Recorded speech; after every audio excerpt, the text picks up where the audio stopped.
12। तो fire insurance ले रहे हैं आज। फायर इंश्योरेंस आप सभी सेल कर रहे हैं, आप सभी में से किसी के लिए भी नया टॉपिक तो है नहीं, लेकिन फायर को अंडरस्टैंड करना बहुत ज़रूरी है, क्योंकि इसके बिना काम चलना नहीं है इंडस्ट्री में। जनरल इंश्योरेंस इंडस्ट्री में रहना है तो फायर इंश्योरेंस आना ही चाहिए। कितने पॉलिसी हैं, कैसे किसको दी जाती है, कितनी सम इंश्योर्ड लिमिट है, क्या कवरेज है, दिस एवरीथिंग इज इम्पॉर्टेंट। सभी को समझना होगा, ये बहुत ज़रूरी है,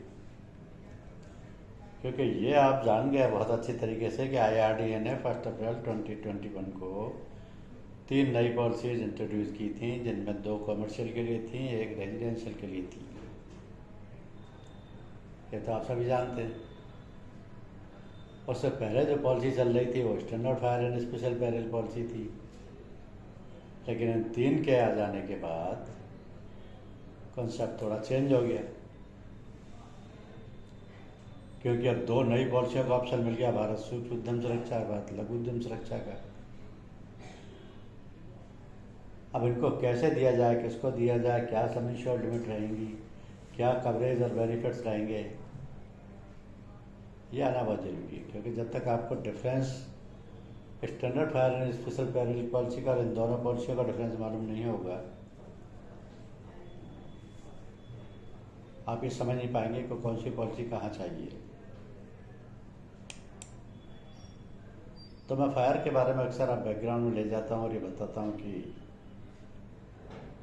लंदन में ग्रेट फायर हुआ था 2 सितंबर टू 5 सितंबर 1666 को। वो इतनी बड़ी फायर ट्रेजेडी थी कि उसमें 13,200 houses, 87 churches, most of the city buildings, यानी कि 70,000 out of the 80,000 of the city inhabitants के घर परिवार सब चल गए थे। इतनी बड़ी ट्रेजेडी थी। उसके बाद फायर इंश्योरेंस तेज़ी से फैला सब जगह, क्योंकि उसकी अवेयरनेस एकदम बढ़ गई all over India, all over world.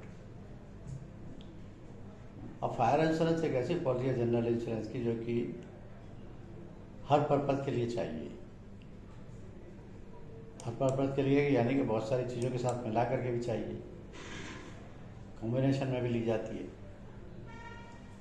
और फायर इंश्योरेंस में इंश्योरेंस के सारे बेसिक प्रिंसिपल्स एप्लीकेबल होते हैं।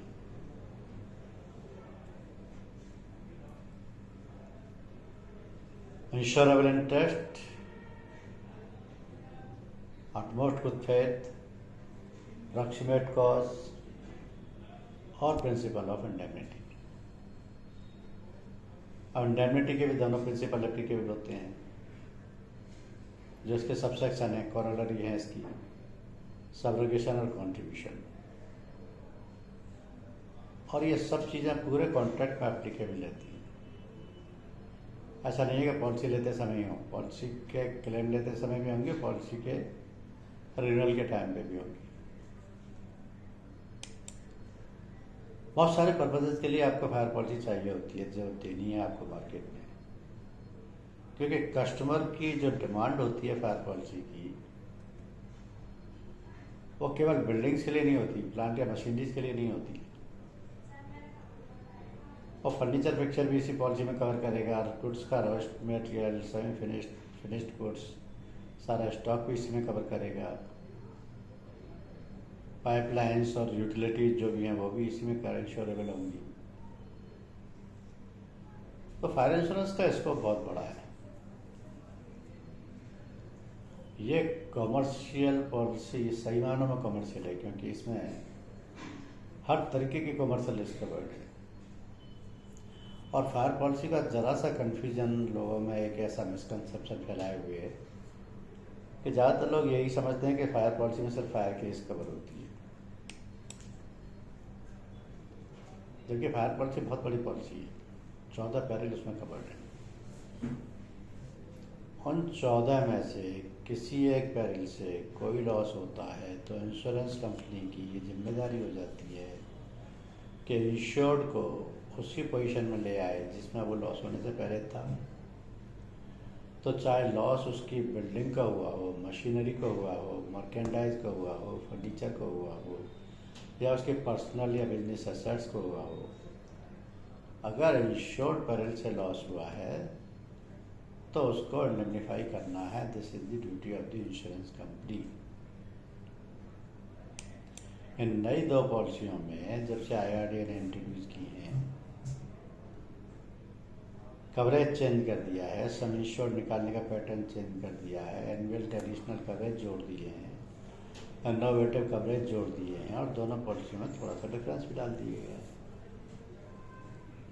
अब दोनों पॉलिसी एप्लीकेबल हैं, सारे इंडिया में एप्लीकेबल हैं, सारी जनरल इंश्योरेंस कंपनी के लिए एप्लीकेबल हैं, और दोनों की दोनों पॉलिसियाँ पूरे इंडिया में हर जनरल इंश्योरेंस कंपनी की लगभग एक सी पॉलिसियाँ हैं, डिट्टो। वही टर्म्स एंड कंडीशंस है, वही वर्डिंग्स है, वही क्लॉजेज हैं, तो पॉलिसी के एज सच फ्रेम में कोई चेंज नहीं है। अब फायर को हम पॉलिसी जब लेते हैं तो फायर का हम सिंपल मीनिंग्स वही समझते हैं कि लाइट एंड हीट से अगर कोई लॉस हुआ है तो वो फायर है, क्योंकि उसमें एक्चुअल इग्निशन होता है, प्योरली एक्सीडेंटल होती है, और किसी ऐसी चीज़ में आग लगी हो जिसमें कि पहले से नहीं हो, तो फायर इसमें आ जाती है। उसको हम ये भी मानते हैं कि ये सेल्फ सस्टेनिंग प्रोसेस है जिसमें रैपिड ऑक्सीडाइजेशन होता है और कोई फ्यूल जलता है, यानी कि फ्यूल को अगर कोई ऑक्सीजन मिल जाए और उसको एक सर्टेन टेम्परेचर मिल जाए तो उसमें आग लग जाएगी। अब आइटम क्या हो सकता है, कुछ जिसमें आग लगी या आग लग गई है, हालांकि वो इंश्योर्ड प्रॉपर्टी है लेकिन वो कुछ भी हो सकती है, सॉलिड भी हो सकती है, लिक्विड भी हो सकती है, वेपर भी हो सकता है, गैस भी हो सकती है। सॉलिड्स की बात करें तो वुड्स भी हो सकती है, फैब्रिक्स भी हो सकती है, सिंथेटिक भी हो सकती है, सिंथेटिक मटेरियल हो या पैकेजिंग मटेरियल हो या पेपर्स हो, ये सब सब्जेक्ट टू फायर, इन्हें किसी भी फॉर्म में आग लग सकती है। तो फायर का जो मीनिंग है वो बहुत ही क्लियर है,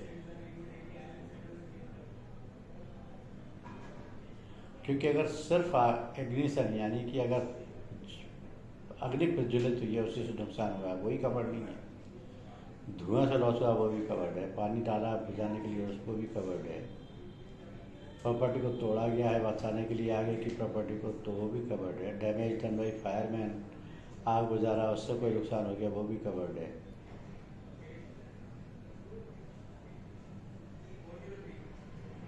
उठाने करने में अगर कोई प्रॉपर्टी लॉस्ट हो गई है, डैमेज हो गई है, वो भी कवर्ड है। ये सारे लॉस भी फायर पॉलिसी में शामिल हो जाएंगे। अब पॉलिसी को लेगा कौन? सिंपल चीज टर्म्स में तो वही जो कि एंटरप्रेन्योर है या ओनर है या कॉमर्शियल फर्म का मालिक है, लेकिन ये बहुत सारे फॉर्म्स में हो सकते हैं। जैसे मान लिया कोई दुकानदार है, स्कूल कॉलेज बिल्डिंग का कोई एजुकेशनल हेड है, होटल या बोर्डिंग या लॉजिंग हॉस्पिटल्स का मालिक है,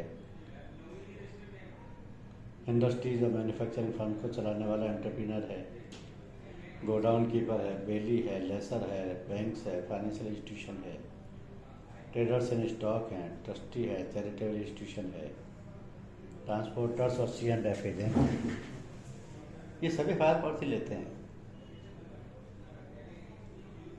एनी पर्सन, फर्म, ऑर्गेनाइजेशन और institution who may suffer financial loss in the event of operation of insurable peril. Insurable peril fire के अलावा भी बहुत सारे हैं। तो इंश्योरेबल peril तो 14 है, 14 में से किसी से भी नुकसान होगा तो भी उसका फाइनेंशियल लॉस है।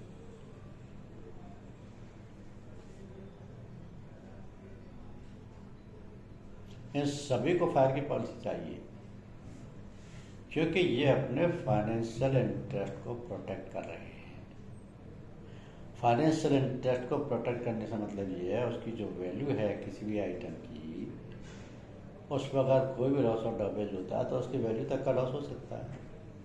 वो वैल्यू अगर इन्होंने इंश्योर करा ली तो वो उस वैल्यू तक के लिए इंश्योरेंस कंपनी जिम्मेदार होगी।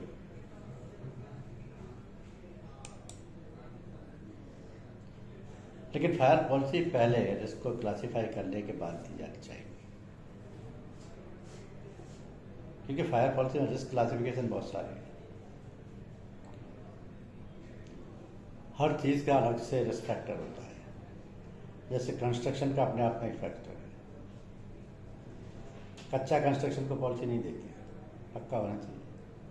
ऑक्यूपेंसी, किस तरीके की नेचर ऑफ फर्म है, क्या कंपनी है, किस चीज़ का प्रोडक्ट है, फ्लोरिंग कैसी है, हाइट कितनी है, फ्लोर वॉल ओपनिंग कैसी है, एक्सपोजर कितना है, लाइटिंग, हीटिंग एंड पावर के सिस्टम्स क्या हैं, कनेक्शंस क्या हैं, प्लेस और सिचुएशन क्या है, प्रोटेक्शन मेजर्स क्या हैं, क्या पहले कभी लॉसेज हुए हैं। ये सारे वो फैक्टर्स हैं जो कि कंट्रीब्यूट करते हैं और जिनके बेसिस पर अंडरराइटर उस प्रपोजल की रेटिंग करता है। इन्हीं के बेसिस पर यह डिसाइड होता है कि प्रीमियम रेट क्या होनी चाहिए। इन्हीं के बेसिस पर यह डिसाइड होता है कि क्या प्रपोजल को एक्सेप्ट करना चाहिए या रिजेक्ट करना चाहिए। अंडरराइटर ने तो प्रपोजल में जो डिटेल लिखी है उसमें यही चीज़ें देखनी है। अब ऑक्यूपेंसी है, मान लिया कोई फायरवर्क्स की फैक्ट्री है, आतिशबाजी बनाती है, तो अंडरराइटर सिर्फ एक लाइन देख करके कि ये फायरवर्क्स की ऑक्यूपेंसी है इसकी, हम इसको डिक्लाइन लिस्ट में हमारी पॉलिसी नहीं देंगे, डिसीजन हो गया इसका। Every factor is a decisive factor. ये पता लगा, मान लिया 40 फ्लोर की बिल्डिंग है, इसमें फैक्ट्री चल रही है, ऊपर जाने का कोई रास्ता नहीं, लिफ्ट से जाते हैं, लिफ्ट से आते हैं। अगर कोई बाई चांस ट्रेजेडी हो गई तो इतनी सीढ़ियाँ हो ही नहीं सकती, रिस्क एक्सपोजर पता लग गया, हर फैक्टर से रिस्क पता लग गया कितनी रिस्क है। अब ये पॉलिसियाँ क्योंकि बड़ी कॉमन हो चुकी हैं, 3 साल से ज़्यादा हो गए हैं इनको। आरडी ने इसलिए बनाई थी कि इनकी कॉम्प्लेक्सिटी ख़त्म की जाए, सिंपल बनाया जाए, कवरेज कंप्लीट किया जाए, मिस सेलिंग बंद की जाए, कवरेज को क्लैरिटी दी जाए, सम इंश्योर निकालने का पैटर्न डिसाइड किया जाए, और ये सब किया। IRDA ने ये सब किया। ये पैरामीटर भी डिसाइड किया कि 50 करोड़ तक के लिए हम ये दोनों पॉलिसियाँ देंगे। ऐसे ऊपर के लिए वो इससे standard fire and special peril policy ही दी जाएगी, या फिर कंबाइंड पॉलिसी या पैकेज पॉलिसी चाहिए तो इंडस्ट्रियल ऑलवेज पॉलिसी दे दी जाएगी। लेकिन वो दोनों ही 50 करोड़ तक के सब इंश्योर के लिए एप्लीकेबल नहीं होंगी। तो 1 अप्रैल 2021 के बाद ये दोनों पॉलिसियाँ ऑपरेशन में आ गई।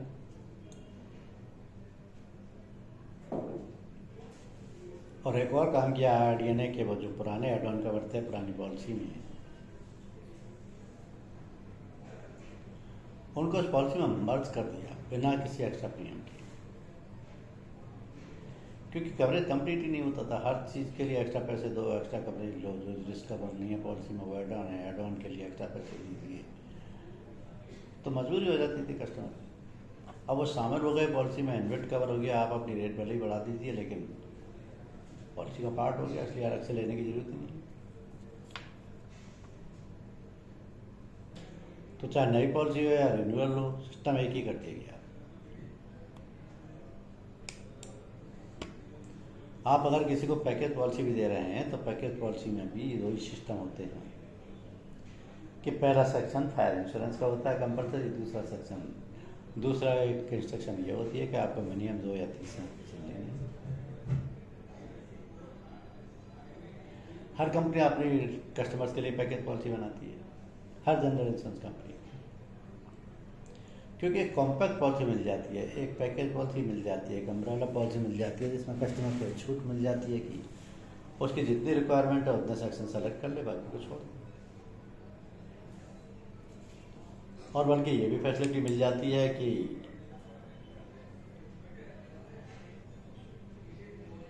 अपनी रिक्वायरमेंट के हिसाब से, अपनी नीड के हिसाब से, अपनी अफोर्डेबिलिटी के हिसाब से सेलेक्शन को सेलेक्ट करें।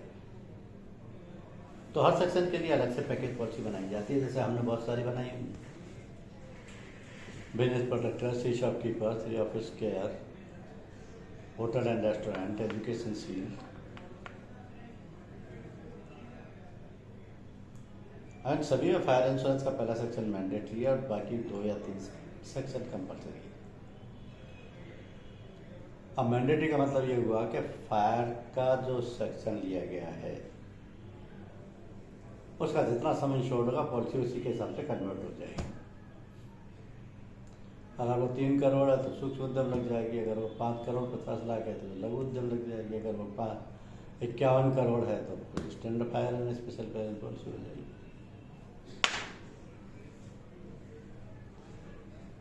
तो सॉफ्टवेयर इसको ऑटोमेटिकली कन्वर्ट कर देगा।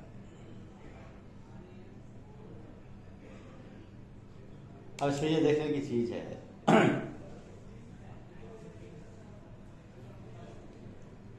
कि ये जो वैल्यू है वो रिस्क एट वन लोकेशन के हिसाब से डिसाइड होगी, केवल स्टॉक को छोड़िए। स्टॉक तो भले किसी भी लोकेशन में,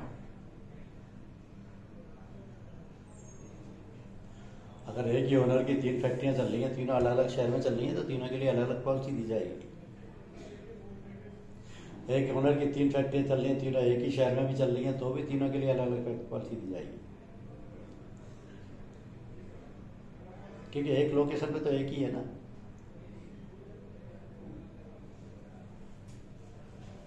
तो value of risk at one location will be decided. अब उसमें 5 करोड़ तक के लिए सूक्ष्म उद्यम, 5 के ऊपर 50 करोड़ तक लघु उद्यम, चाहे वो मैन्युफैक्चरिंग रिस्क हो या नॉन मैन्युफैक्चरिंग।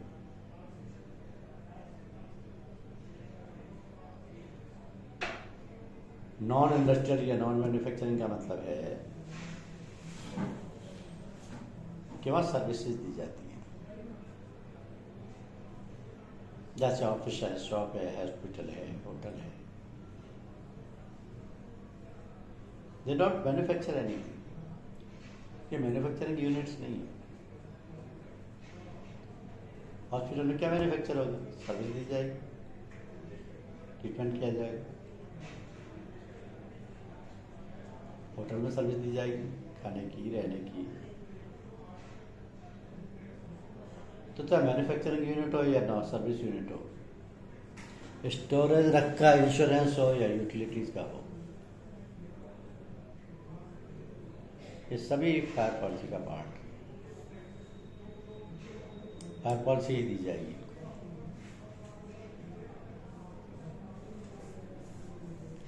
अब आज की डेट में आप सभी जानते हैं कि इनमें फायर पॉलिसी में, दोनों पॉलिसियों में 14 पैरेल हैं, एक भी पैरेल डिलीट नहीं होगा। 5 करोड़ तक सूक्ष्म उद्यम है, 5 करोड़ से ऊपर 50 करोड़ तक लघु उद्यम है, 50 करोड़ से ऊपर standard fire and special Parel policy है। कंपलसरी एक्सेस फिक्स है, सूक्ष्म उद्यम में 5,000 रुपये पेज क्लेम है, लघु उद्यम में 5% ऑफ ईच क्लेम है, सब्जेक्ट टू मिनिमम 10,000। टेररिस्ट के केस में अलग है, मिनिमम प्रीमियम अलग है, 500 प्लस जीएसटी सूक्ष्म उद्यम में है, 1000 प्लस जीएसटी लघु उद्यम में है। ये मेजर चेंजेस किए गए इन पॉलिसी में, लेकिन साथ ही डेफिनेशन भी चेंज कर दी गई। फायर की डेफिनेशन में 3 चीज़ें और जोड़ दी गई: own fermentation, natural heating and spontaneous combustion.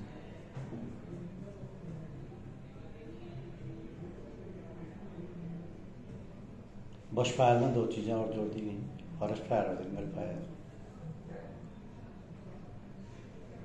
Policy में 3 नई रिस्क जोड़ दी गई: अर्थक्वेक, टेररिज्म और थेफ्ट। एयरक्राफ्ट डैमेज को अर्थक्वेक डैमेज में मर्ज कर दिया गया। थेफ्ट को लिमिटेड सेंस में रखा गया क्योंकि एक्सक्लूसिव थेफ्ट कवर नहीं है, लेकिन if it is followed by any other peril then it is covered. तो 14 पैरल्स हैं, लेकिन फॉल 14 पैरल्स दोनों पॉलिसी में similar, same definition, same name. और ऑल 14 पेरेंट्स डे 1 से डे 12 डेट ऑफ एक्सपायरी तक रहेंगे, कोई भी डिलीशन नहीं होगा। डिलीशन इसलिए नहीं होगा कि कस्टमर को राइट ही नहीं है कि वो उनमें से एक भी पैरल कम करा लें। इंश्योरेंस कंपनी को भी राइट नहीं है कि इन दोनों में से, इन पैरल्स में से कोई एक पैरल डिलीट कर। उसका रीज़न इतना सा है कि उससे मिस सेलिंग प्रमोट होती है। तो ये मिस सेलिंग को कंट्रोल करने के लिए है कि किसी भी पैरल को किसी भी पॉलिसी में से डिलीट नहीं किया जाएगा इन दोनों में से। Standard fire and special peril policy में तो आज भी डिलीशन का प्रोविजन है। उसमें से 2 सेट ऑफ पैरल जो कि RSMD और STR के नाम से जाने जाते हैं, और दोनों को आज भी डिलीट कराया जा सकता है, लेकिन इन दोनों पॉलिसियों में से एक भी पैरल डिलीट नहीं होगी।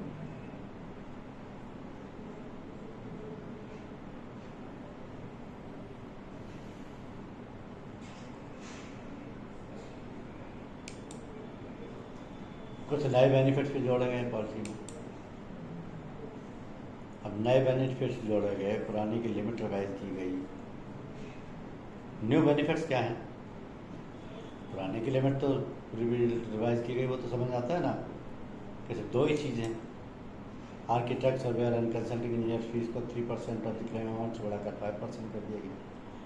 रिमूवल ऑफ डब्ल्यूज को 1% से बढ़ाकर 2% कर दिया गया। ये तो सिर्फ लिमिट बढ़ाई गई, क्योंकि ये रिस्क तो पहले से कवर्ड थी, आज भी कवर्ड है। लेकिन वो जो है टर्म्स मर्ज किए गए, वो इम्पॉर्टेंट है, क्योंकि standard fire and special peril policy में वो आज भी एड ऑन है।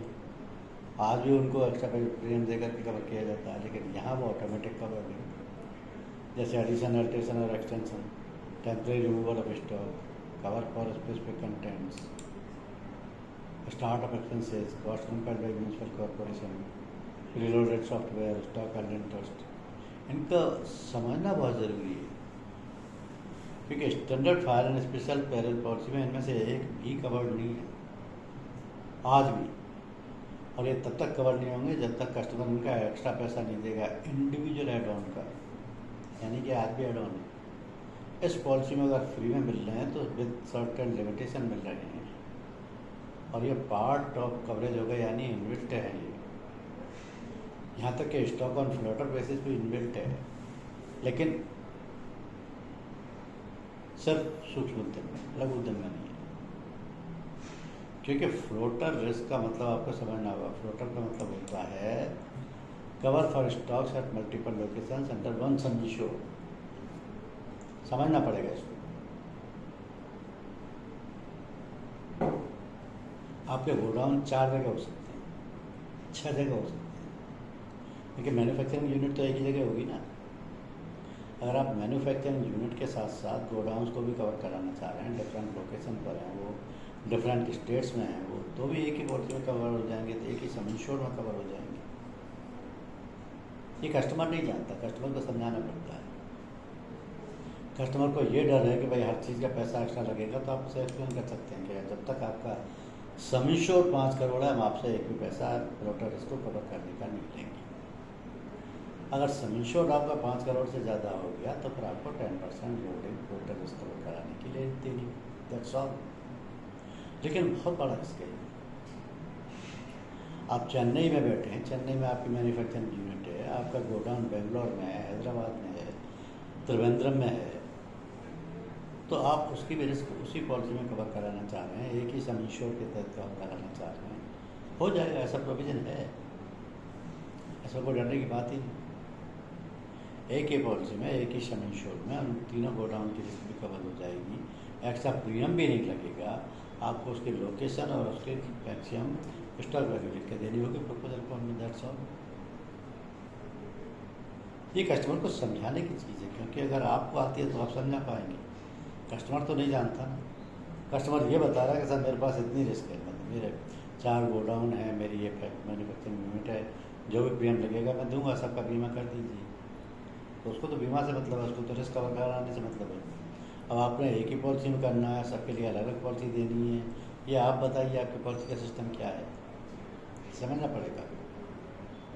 और वो अगर कहता कि मैं किसी ऐसी चीज़ का इंश्योरेंस करना चाह रहा हूँ, या मेरा जो बिज़नेस है किसी ऐसी चीज़ का है जिसका स्टॉक बहुत तेज़ी से फ्लक्चुएट होता है क्योंकि सीजनल आइटम है,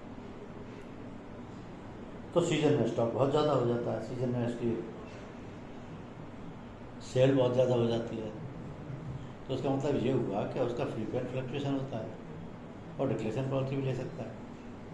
डिक्लेरेशन पॉलिसी भी इसी का पार्ट है। इसी में जब डिक्लेरेशन क्लॉज लगा देंगे तो डिक्लेरेशन पॉलिसी होगी, उसमें सिर्फ इंश्योर्ड को एक ही एडिशनल काम करना पड़ेगा कि वो मंथली वैल्यू डिक्लेयर करनी पड़ेगी एक डिक्लेरेशन बेस करके इंश्योरेंस कंपनी को, जिससे इंश्योरेंस कंपनी को पता लग जाए कि इस महीने के हम इतनी वैल्यू के लिए रिस्क पर, दैट्स ऑल। अब IRDAI ने एक और भी बहुत अच्छी चीज़ की जब ये पॉलिसी को रिवाइज किया कि उन्होंने ये डिसाइड कर दिया कि सम इंश्योर्ड किस बेसिस पर निकाला जाएगा। तो सम इंश्योर्ड का अगर स्टैंडर्ड पैटर्न डिसाइड कर दिया, इसका मतलब यूनिफॉर्म प्रैक्टिस हो गई सारी जनरल इंश्योरेंस कंपनियों के लिए। जितनी भी तरीके की वैल्यूज मार्केट में प्रिवेल कर रही थी, अब उन सबको हटा दिया गया। आप प्रॉपर्टी का इंश्योरेंस सिर्फ स्टेटमेंट वैल्यू पे कराइए, स्टॉक का इंश्योरेंस स्टॉक की वैल्यू पे कराइए, क्योंकि स्टॉक तो बहुत तरीके का हो सकता है, प्रॉपर्टी भी बहुत तरीके की हो सकती है। प्रॉपर्टी में बिल्डिंग भी शामिल है, प्लांट एंड मशीनरी और इक्विपमेंट भी शामिल है, फर्नीचर, पिक्चर और फिटिंग्स भी शामिल है। ये सब का इंश्योरेंस स्टेटमेंट वैल्यू पर ही होगा। ये बहुत अच्छा समझने का पॉइंट है, और उसका डिफरेंस आप बिना एग्जाम्पल के समझ नहीं पाते। सिर्फ ये कह देना कि रीस्टेटमेंट वैल्यू पर होगा, इससे आपकी कुछ समझ नहीं आता। उसका एग्जाम्पल से इस तरीके से समझाया जा सकता है कि अगर कोई बिल्डिंग है जो आपने 4 साल पहले खरीदी थी, जिसमें आपने अपना बिजनेस शुरू कर दिया, फॉर एग्जाम्पल कोई टेक्सटाइल मिल डाल ली या कोई सीमेंट मिल डाल ली, और 4 साल पहले मान लिया आपने 4 करोड़ की खरीदी, तो क्या आप 4 साल से उसका 4 करोड़ का ही बीमा कराते चले आ रहे हैं? क्या उसकी वैल्यू 4 करोड़ ही रहेगी, या आपने और कम कर दिया कि वो पुरानी होती जा रही है, या उसकी बुक वैल्यू कम होती जा रही है, या उसकी डेप्रिसिएटेड वैल्यू आ रही है, या उसकी मार्केट वैल्यू बढ़ नहीं रही है? क्या किया क्या है, कैसे उसको रीस्टेटमेंट वैल्यू को निकालना है, कितने का बीमा कराना चाह रहे हैं? इंश्योरेंस कंपनी तो ये कहती है कि अगर आपकी बिल्डिंग पूरी की पूरी भी डैमेज हो गई, डिमोलिश हो गई, अर्थक्वेक में बिल्कुल खंडर हो गई, मीन्स डेब्रिज में कन्वर्ट हो गई,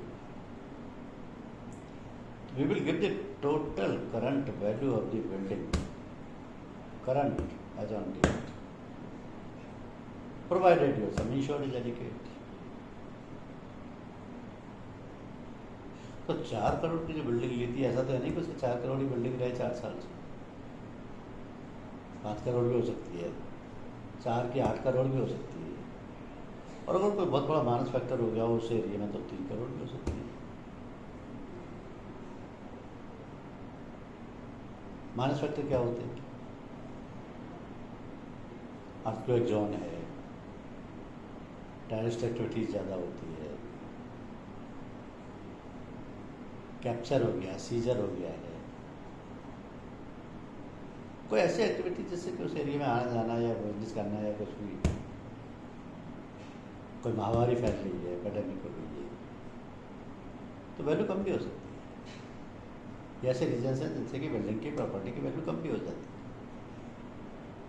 प्लांट एंड मशीनरी में भी ऐसे होता है। मान लीजिए कोई बहुत बढ़िया प्लांट था या कोई मशीनरी का मैन्युफैक्चरर था, उसका प्लांट ही शट डाउन हो गया,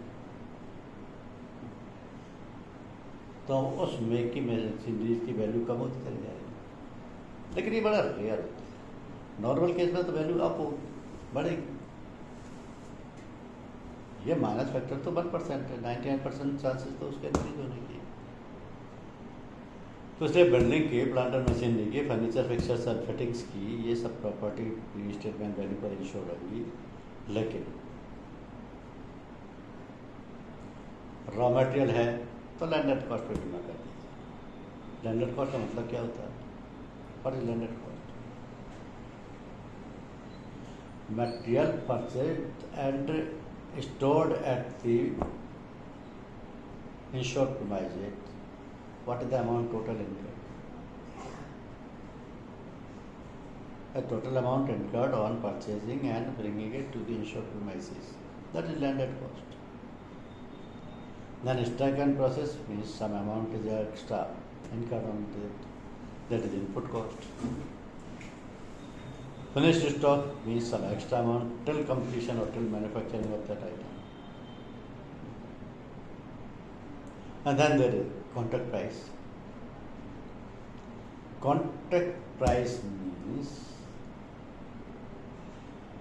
the sale price of that item. Whatever is your process cost, manufacturing cost, raw material cost, forget that. At what cost you have sold it. And if it is not delivered, it is damaged in your own custody, in that case you will claim this loss from the insurance company and insurance company will pay you the contract price. आपकी custody में अगर ये माल damage हो गया तो insurance company ने आपको contract price देनी है, जो वो प्राइस है जिस पर कि आपने इस माल को बेचा है. सिमिलरली अग्री वैल्यू केवल प्रीशियस स्टोन, बुलियंस और अन्य वर्क ऑफ आर्ट के लिए अप्लाई होती है. ये भी बड़ी टिपिकल चीज़ है. टिपिकल इन द सेंस कि इसको सिर्फ देखने से या हाथ में लेने से इसकी एक्चुअल वैल्यू का पता नहीं लगता. प्रीशियस स्टोन्स है, मान लीजिए कोई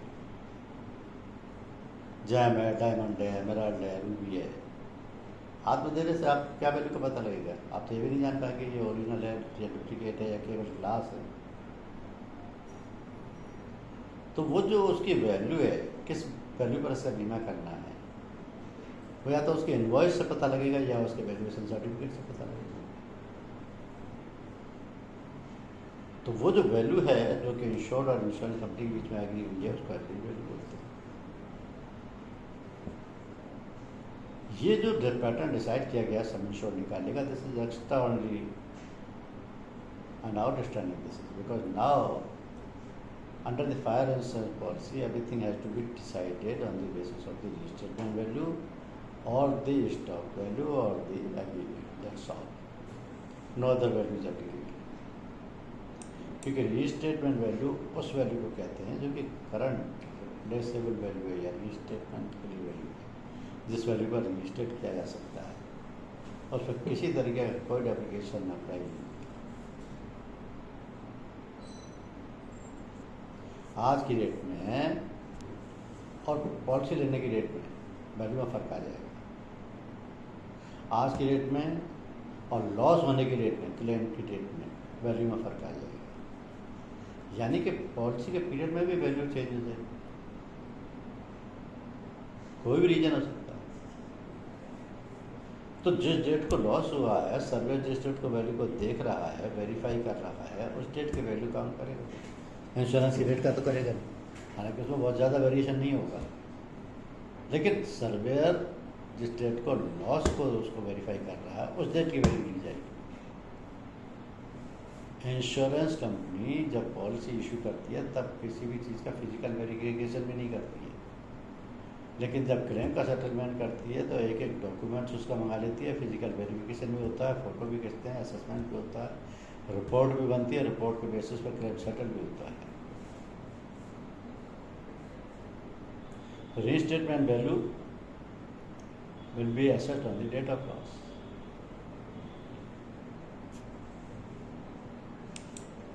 contract price at what price you have sold it, sold but not delivered.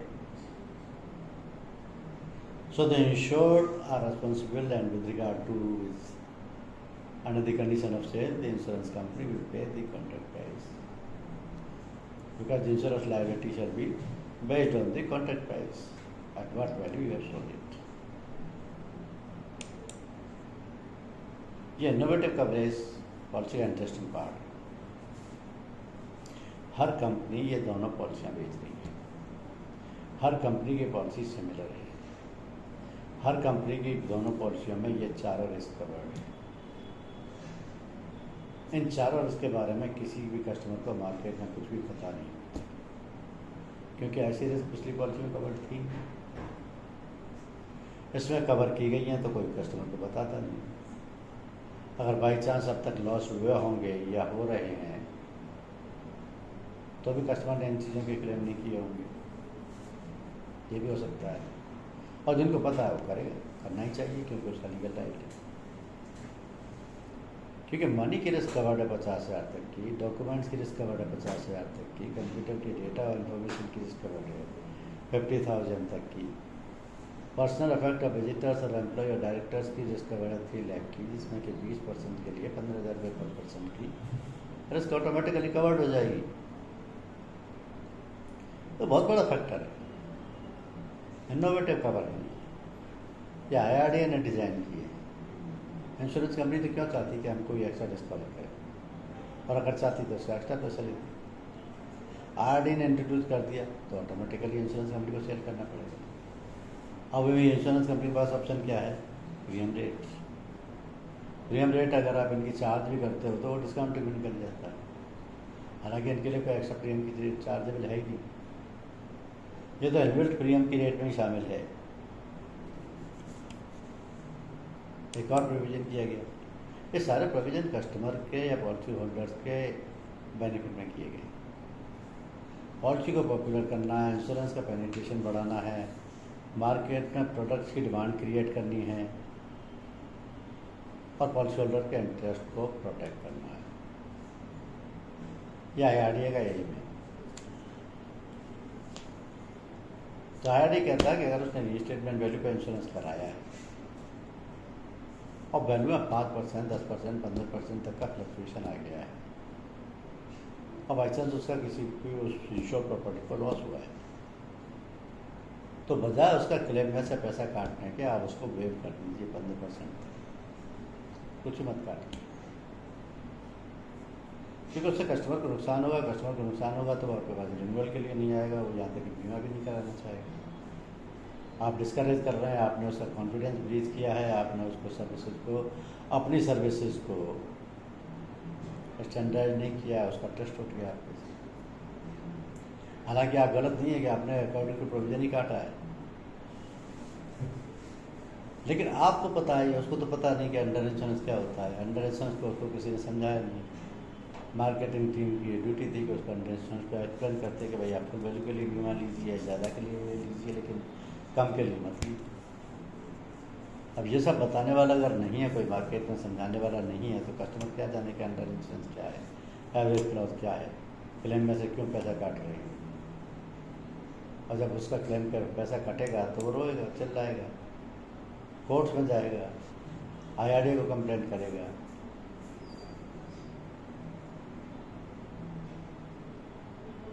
क्योंकि वैल्यू जो काटी जा रही है वो लाखों में हो सकती है, करोड़ों में हो सकती है, और प्रीमियम जो बचाया गया है वो सैकड़ों में, हज़ारों में हो सकता है बस। तो there is a huge margin which is not in his interest.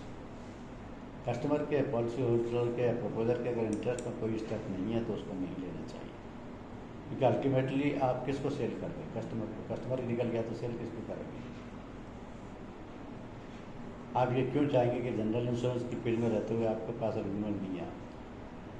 तो जनरल इंश्योरेंस में आपका सर्वाइवल कैसे होगा? और ये छोटी छोटी टिप्स दे देने से, कस्टमर को ये चीज़ें समझाने से, अगर आपके कस्टमर का कॉन्फिडेंस बढ़ता है, उसकी बॉन्डिंग आपके साथ स्ट्रांग होती है, तो this is good from marketing point of view also. तो अंडर इंश्योरेंस नहीं करना चाहिए, this is most important part of the policy. और 15% तक ही वेव हो पाएगा, 15 से ज़्यादा अगर अंडर इंश्योरेंस हुआ, 16% भी हो गया तो 1% भी वेव नहीं होगा,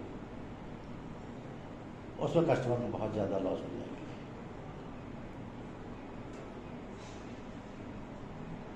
फिर आता है स्टॉक हेल्ड इंटरेस्ट। अभी जो स्टॉक हेल्ड इंटरेस्ट है इसको नॉर्मली बड़ी कैजुअली ले लिया जाता है। ये समझा जाता है कि भाई ये एक एडवांस कवर है, दूसरी standard fire and special period policy में इसमें भी इसकी रिस्क कवर कर दी गई है बिना किसी पैसे के, लेकिन इसका पर्पज़ नहीं समझेंगे तो उसका बेनिफिट नहीं ले पाएंगे।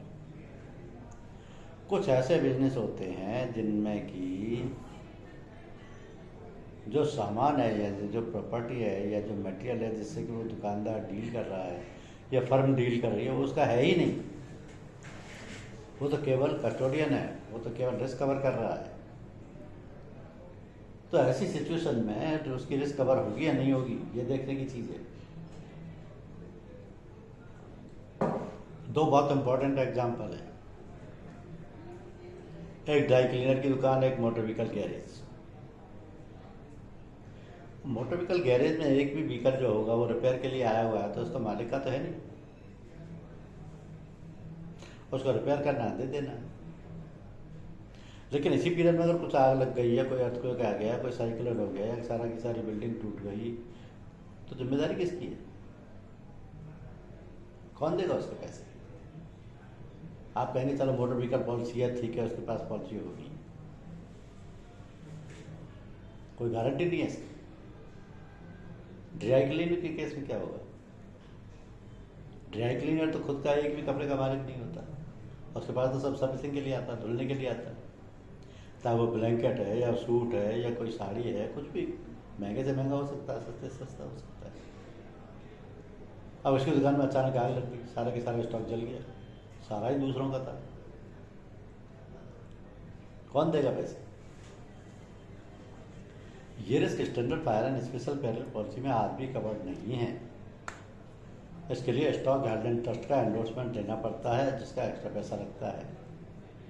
But now in these two policies as per new product definition of stock has been changed and as per this new definition now goods held in trust is covered by default. और ये कुछ भी हो सकता है, raw material भी हो सकता है, पैकेजिंग मटेरियल भी हो सकता है, फिनिश्ड गुड्स भी हो सकता है, सेमी फिनिश्ड गुड्स भी हो सकता है।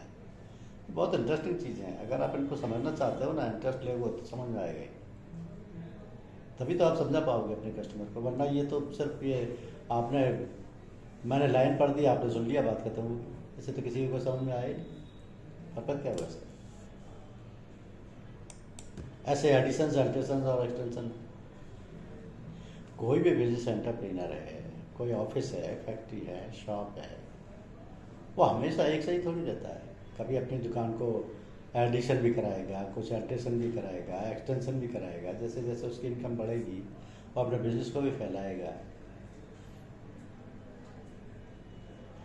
और बाई चांस उसने करा ली तो उसको डबल लॉस हो गया पॉलिसी के इंश्योरेंस के हिसाब से, क्योंकि उसकी वैल्यू बढ़ गई तो अंडर इंश्योरेंस हो गया, और अगर उसमें कोई लॉस हो गया तो उसका क्लेम भी इंश्योरेंस कंपनी खारिज भी कर सकती है और उसको पैसा भी काट सकती है।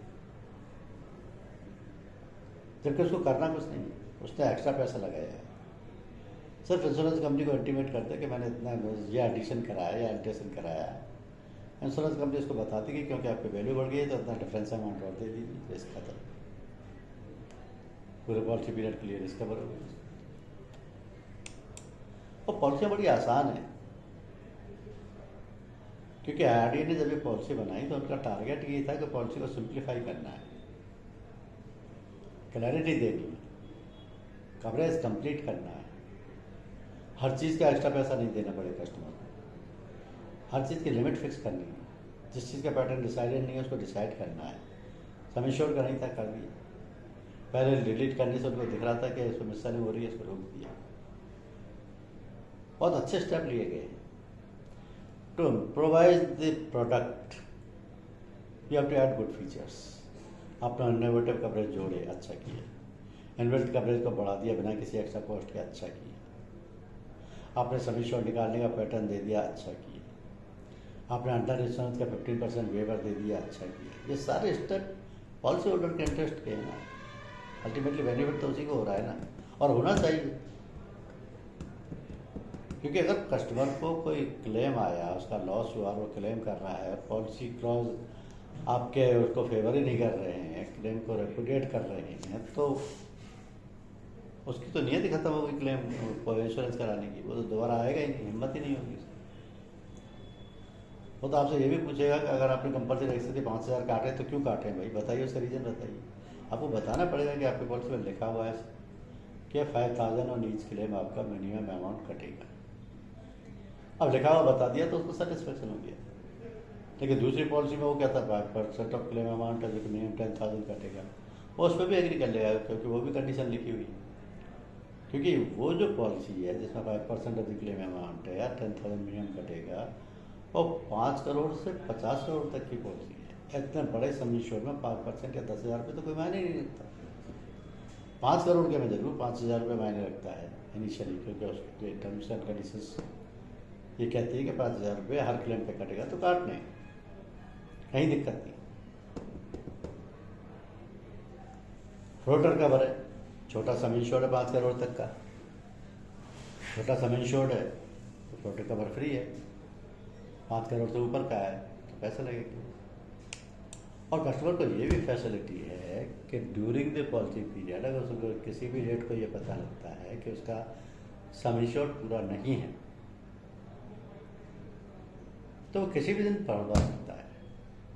Sum insured can be increase during the policy period on any date. He has to pay the difference amount of premium, that's all. Endorsement pass हो जाएगा, पॉलिसी में कवर हो जाएगा। वो जो अनएक्सपायर्ड पीरियड ऑफ रिस्क है जिसमें कि क्लेम होने की संभावना है, अगर उसमें बाई चांस कोई लॉस हो गया, क्लेम हो गया, तो वो उससे अंडर इंश्योरेंस से बच गया ना। कंपल्सरी एक्सेस वही रहेगा, मैक्सिमम लिमिट इंश्योरेंस कंपनी की सम इंश्योर्ड ही रहेगी। इंश्योर्ड से ज़्यादा लिमिट तो होती नहीं इंश्योरेंस कंपनी की। और जब भी कभी आप मार्केट में इन पॉलिसियों को सेल करते हैं तो ये कोशिश कीजिए कि फायर पॉलिसी के साथ में एड ऑन कवर भी दें। एड ऑन कवर देने का आपको फ़ायदा ये है कि आपको एक्स्ट्रा प्रीमियम मिलेगा और उसको एक्स्ट्रा कवरेज मिलेगा। हाँ, लेकिन एड ऑन कवर थोपे नहीं, जो ज़रूरत से रिलेटेड है उसको दीजिए। ज़रूरत से मतलब अब जैसे पहला ही है इंस्टॉलमेंट प्रोटेक्शन, तो उसके लिए जिसने लोन ले रखा हो, जिसने लोन ही नहीं लिया तो उसको तो आप दे ही नहीं सकते, क्योंकि इस एड ऑन कवर में 50,000 रुपये तक के 3 EMI इंश्योरेंस कंपनी पे करती है लॉसी केस में। तो ये उसी को पे करेगी ना जिसने लोन ले रखा है। जिसने लोन नहीं लिया उसको जरूरत नहीं। क्लेम प्रिपरेशन कॉस्ट दे सकते हो, लॉस ऑफ रेंट दे सकते हो, additional expenses of rent, alternate accommodation दे सकते हो, लेकिन ये कब, जब उसने कुछ पोर्शन रेंट पे दे रखा हो जिसमें आगे फ्यूचर में कभी कोई डैमेज होने की संभावना हो।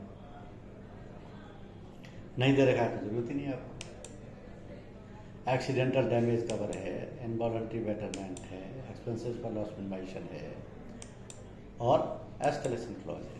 ये 8 हमारे पास एड ऑन कवर है पॉलिसी के, जो कि पिछली पॉलिसी के एड ऑन कवर्स के अलावा है।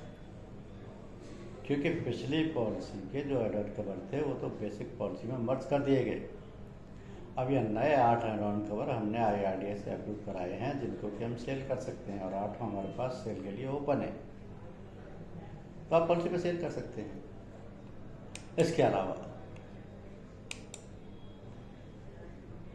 आप कस्टमर को गाइड कीजिए कि अगर आपके डिफरेंट लोकेशंस पर स्टॉक हैं, गोडाउन्स हैं, तो आप उसके डिटेल हमको दीजिए, उसकी वैल्यू हमको दीजिए कि कितना मैक्सिमम माल हो सकता है। हम उसको एक ही पॉलिसी में, एक ही सम इंश्योर्ड में शामिल करके कवर कर देंगे। कोई फर्क नहीं पड़ता वो स्टेट के अंदर है स्टेट के बाहर है, तो भी कवर हो जाएगा। अगर वो 5 करोड़ से ज़्यादा का सम इंश्योर्ड है तो फ्रंट ले लीजिए बस। पॉलिसी किसको देनी है ये भी ध्यान रखिए। लेने को तो दुकानदार भी ले सकता है, फैक्ट्री ओनर भी ले सकता है, शॉपकीपर भी ले सकता है, होटल ओनर भी ले सकता है, कॉलेज ओनर भी ले सकता है, लेकिन सिचुएशन चेंज हो जाती है। कैसे चेंज हो जाती है? आज मैं ओनर हूँ, कल मैंने बेच दी अपनी फैक्ट्री, तो मैं तो सेलर हो गया, दूसरा बायर हो गया। जो बायर है उसका राइट आ गया, इंश्योर ऑफ इंटरेस्ट का हो गया, तो पॉलिसी तो वो ही लेगा। आज मैं चला रहा हूँ, मैंने कल किसी को भाड़े पे दे दी, तो किराए पे दे दी मैंने, तो मेरे को किराया मिल रहा है, वो चला रहा है, तो टेनेंट लेगा पॉलिसी। लीज पे दे दी, लेजर ले लेगा। तो जब ये इंश्योर ऑफ इंटरेस्ट चेंज होता है, पॉलिसी में भी चेंज होना चाहिए, नहीं होगा तो दिक्कत हो जाएगी। क्लेम ही नहीं मिलेगा लॉस की स्थिति में। ऐसे registration of some insured, policy में कोई भी लॉस होगा तो इंश्योरेंस कंपनी लॉस पे करेगी क्योंकि इंश्योर्ड पेरिल से हुआ है। लेकिन क्लेम पे करने के बाद जितना अमाउंट क्लेम पे किया उससे सम इंश्योर्ड को कम कर देगी, और सम इंश्योर्ड कम होते ही आपकी रिस्क बढ़ जाएगी, क्योंकि बाई चांस अगर कोई दूसरा लॉस हो गया तो अंडर इंश्योरेंस अप्लाई हो जाएगी। तो इससे बचने के लिए रजिस्ट्रेशन ऑफ सम इंश्योर्ड कराना पड़ता है, यानी कि थोड़ा सा डिफरेंस अमाउंट का प्रीमियम दे दीजिए, सम इंश्योर्ड को बढ़ा दीजिए, तो आगे में आने वाले टाइम पे भी अगर कोई लॉस होता है तो कोई दिक्कत नहीं है। तो ये जो सारी पैकेज पॉलिसी हैं इन सब में सेक्शन 1 फायर पॉलिसी का है, और इन सब में ये भारत सूक्ष्म उद्यम और भारत लघु उद्यम दोनों शामिल हैं। By chance some insured 50 crore से ज़्यादा है, जो कि बड़े रेयर केस में होगा, तो standard fire and special peril policy में कन्वर्ट हो जाएगी। लेकिन आपके साथ कंडीशन ये है कि कोई भी प्रपोजल हो, आपको उसके लिए जो कोटेशन लेना है वो अंडरराइटिंग डिपार्टमेंट ही देगा।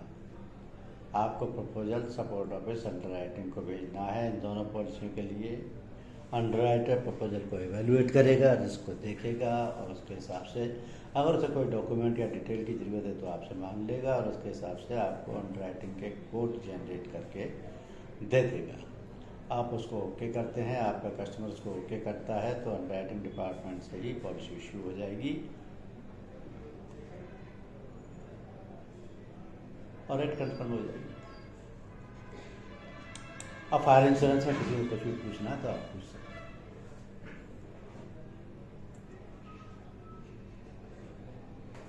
Any questions, any doubt from anyone, because policy is most important. You must know at all times, because this is the policy which is required by everyone. हाँ बोलिए बोलिए। जी हाँ दे सकते हो आप, इनमें जो भी एड ऑन देना चाहो, बस आप तो उसको एड ऑन समझा दीजिए। प्रीमियम रेट जब आप उसको अंडरराइटर को भेज रहे हो तो प्रीमियम रेट अपने आप वो लगा देगा, आप बता देगा।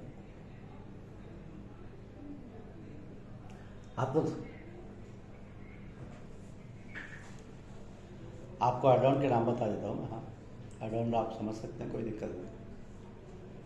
एड ऑन क्या है कि आपको इस तरीके से समझना चाहिए एड ऑन को कि अलग अलग पर्पज़ के हैं, लेकिन हर एड ऑन का प्रीमियम अलग है, पहली चीज़। दूसरा वॉलंटरी है, यानी कि कस्टमर चाहे तो ले।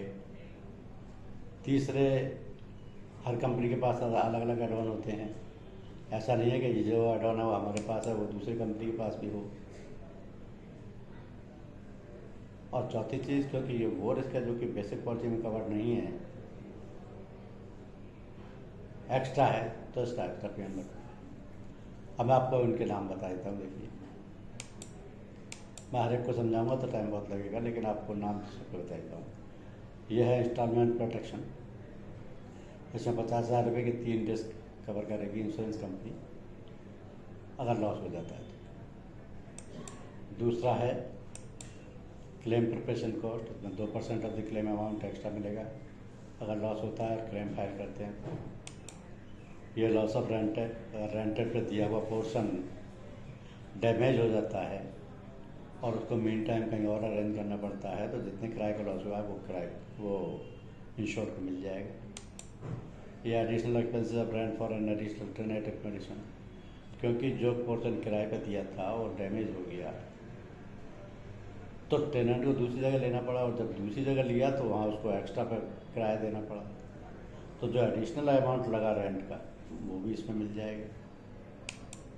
एक्सीडेंटल डैमेज कवर, अगर कोई भी फिजिकल लॉस हुआ है एक्सीडेंट से बाई व्हीकल और एनिमल और एयरक्राफ्ट बिलोंगिंग टू ओन्ड और दूसरे, तो ये रिस्क उसमें कवर हो जाएगी। इनवॉलंटरी बेटरमेंट, अगर कोई लॉस हुआ है और उसमें उसको जब सही करा रहे हैं तो एक्स्ट्रा कॉस्ट लग रही है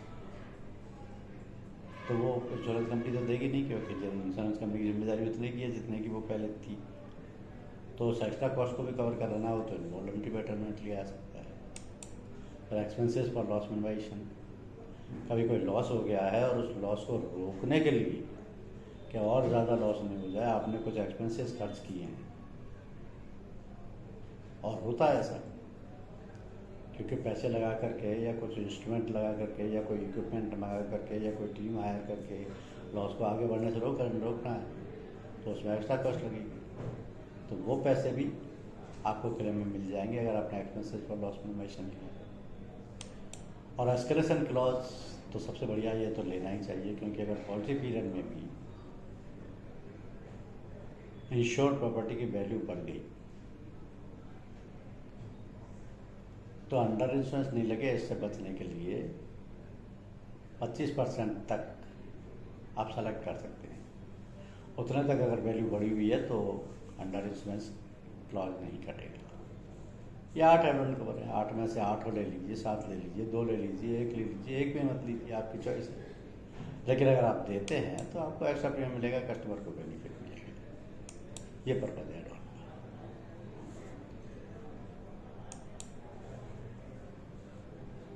Any other question?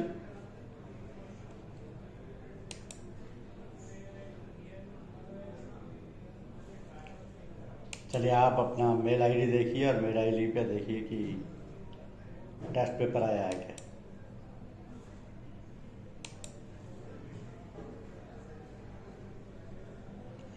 Anybody can confirm me?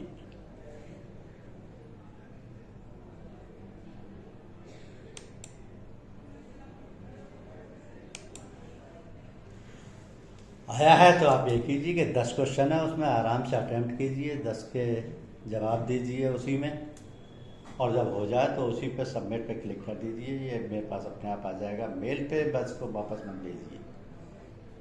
इसी के 10 क्वेश्चन आपको देखने हैं, इसी में जवाब देने हैं, बहुत सिंपल क्वेश्चन हैं, सभी को अटेम्प्ट करना है क्योंकि ये आपके हेड को जाएगा और वो आपकी मार्किंग देखेंगे। तो आराम से कीजिए, तसल्ली से कीजिए, कोशिश कीजिए कि 10 के 10 आपके सही हो।